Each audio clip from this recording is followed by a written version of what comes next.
Should all books be turned into movies?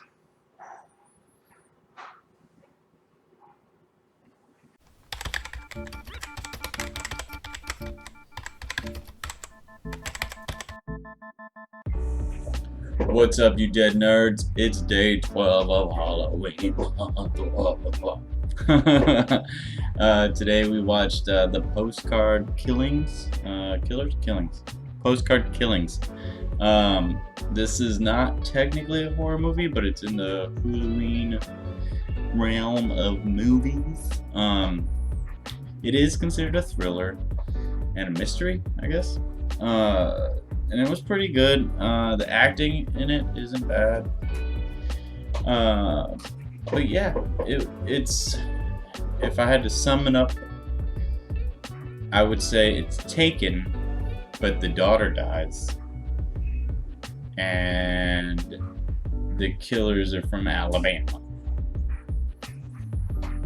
That's what I would have to call it. That's what I would sum this movie up with and call it that.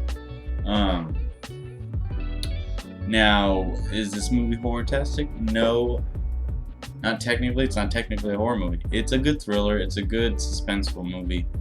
But it's not a horror movie. It will give people nightmares if they're not big into like mass murderers, serial killers, whatever. Because these people go on like until 12 people or something. Like they killed a mad amount of people in like just a couple months. The time frame's hard to actually get in the movie, but I'll get into that in a little bit. Is this movie horror-tastic? Sure, it's got some of the horror things in it. It's got suspense. It's got, it doesn't have any jump scares. There's no jump scares. It's got villains that you want to hate, but you can't. In like some good horror movies. It's got a lot of death, and the death was really cool. But it's not a horror movie, so it's not really horror-tastic. I think it's in the Halloween just because of all the death and all the stuff they show. But yeah, that's what I gotta say about it. About the horror-tasticness. So what was wrong with the movie is our next part, as everyone knows. Go on this list. What was wrong with the movie? What was wrong with the movie? So the biggest thing I gotta say is this movie plays out like they didn't write it at all. Like they just took a book and was like, these are the parts of the book you're gonna act on. And that's it. Like the dialogue feels like it's straight from a book. There's so many plot holes. There's like so many questions need to be answered. Like where's he getting all the money to travel from country to country to country from? Like I get it. He's a New York cop, but they don't make tons of money. I don't know. There's so many plot holes in the movie. It's ridiculous. Like, where's he getting the money from? Where are these people getting their money from? From a bank? They like half mentioned towards the end of the movie. It's like annoying, to be honest with you. All these little things like how's he traveling around on a plane with a gun that's not his. How much time is happening in the movie? Is it just a couple weeks, or is it like a year? Like, what is happening in this movie? There's just so like all these things you would expect from a book, to be honest. Movies are only an hour and a half long, 2 hours long, and books, you can read a book for days. If it takes you that long, it could take you even still hours, longer than a movie. And books have all these little details in them, but they're still going to give you plot holes. And a lot of the plot holes that are in the movie are the kind that are forgiven on books because a writer doesn't isn't expected to know, all the detail. It's better when a writer knows all the details, like in the laws, what they're trying to do, and like, okay, let me get into this, let me get into that. It's amazing when a writer has all that stuff, but a writer isn't needed to have all that. So plot holes in books are easily forgotten about and easily, lost in translation most of the time. But in movies, it's something we're watching. It's not something we're reading. It's something that we're watching, and it's only in this much time. So all these plot holes stand out heavy.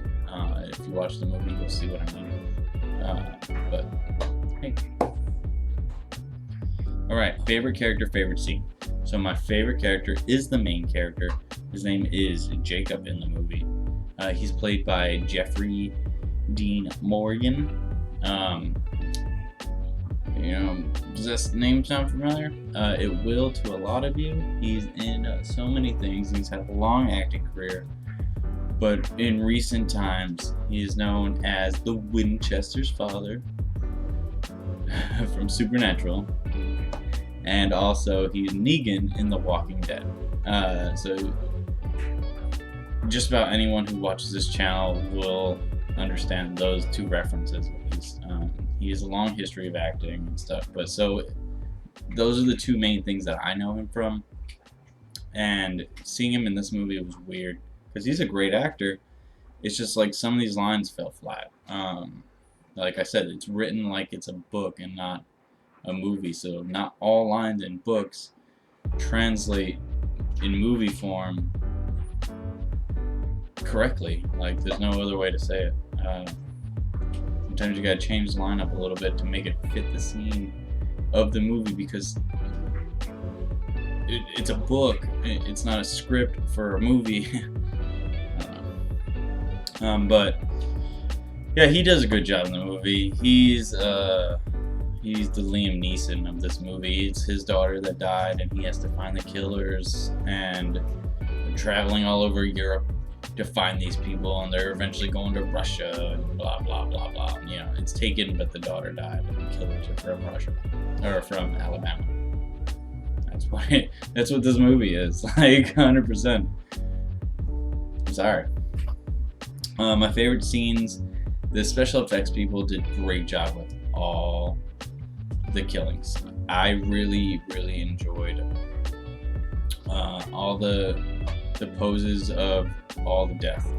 It sounds morbid, I know, but so the killers are going through the movie trying to replicate artwork, paintings, into the people they're killing. So they're killing couples and they're turning their bodies into these pieces of art, like statues and stuff, and they do a good job with the special effects.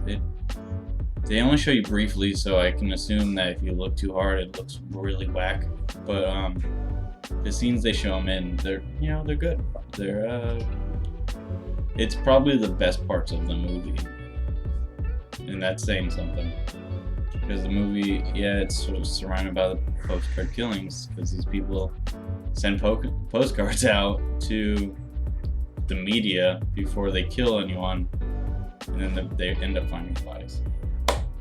Alright, so the fun facts for this movie are pretty droll. These two actors haven't worked together since this or that, or blah blah blah blah blah. The best one is like a Walking Dead reference. He's at one scene looking for a guy, and his name is C. Hardwick. Our lead, like I said, played Negan in The Walking Dead, and the co-host of The Talking Dead, that comes on after The Walking Dead, where they interview actors, is hosted by Chris Hardwick. In the movie, it's Charles, but C. Hardwick. Yeah, ooh, that's funny. And this movie is based off a book, like I said, by the same name, The Postcard Killings. So, time to write the movie. Alright, so it's not a horror movie. It's a thriller. I'm gonna screw it and I'm gonna go the Hulu way. Sorry. Here, one squat. I'm gonna do the Hulu way and call this a horror movie. So it's automatically gonna get deducted a point for not being scary. And all the flaws that I talked about also gets deductions. I'm gonna give this movie. If I did halves, we don't do halves. We went over this. We don't do halves. We try to be lenient. We try to be fair. So I'm gonna round this up, and I'm gonna give it 2 out of 5 spooks, which ain't terrible. Which ain't don't ever see this movie. It's worth a watch. You know, the acting in it is good. There's good acting in the movie, but and like the plot is okay. You know, I enjoyed the plot. It's just hard to watch. Even the twist is like, oh yeah, but I thought that was what the twist was already. You know, it might get you, but it might not. It's tough. It's a tough. Yeah, I'm gonna have to go with 2. Watch it. Let me know what you think of it. But my rating is 2 out of 5 spooks. Spooky spooks, that's what I'm giving it. 2 out of 5 is my review. It's not like a must-see. It's not a banging like, oh, this movie's so great. I literally can sum it up by saying it's Taken, but the daughter dies and the killers are from Alabama. Like, yeah, there's more emotion in the movie and plays a lot of stuff out and blah blah blah blah blah. You know, a lot of it's really cringy for me too, I guess. You know, like, the only scene that I really felt in the movie is when he sees his daughter's hands in another death and he starts like just breaking down and crying. That was the realest scene in the movie. Apart from that, like, everything else kind of just falls flat on where it should be, especially coming from an actor like Negan. Like, let's be honest. I know you're gonna tell me I'm judging this too harshly, but this is coming from someone who has lost a child. You guys could see my tattoo every single video.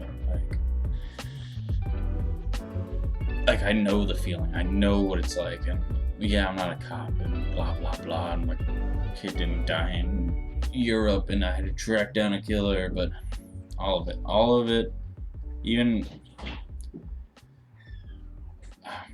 it all just falls flat, to be honest, and a lot of it. So yeah, that's my rating. If you've seen it, let me know what you think about it. If you like this video, leave a like down. It's gonna be right around there, I think. And leave a comment. Talk to me. Tell me a movie you want me to watch. Anything. I don't care. Just say what's up. Say I hate you, CJ. Whatever you want to do. I don't care. Alright, until later. Until now. Whatever. Peace out, squad. I love you guys.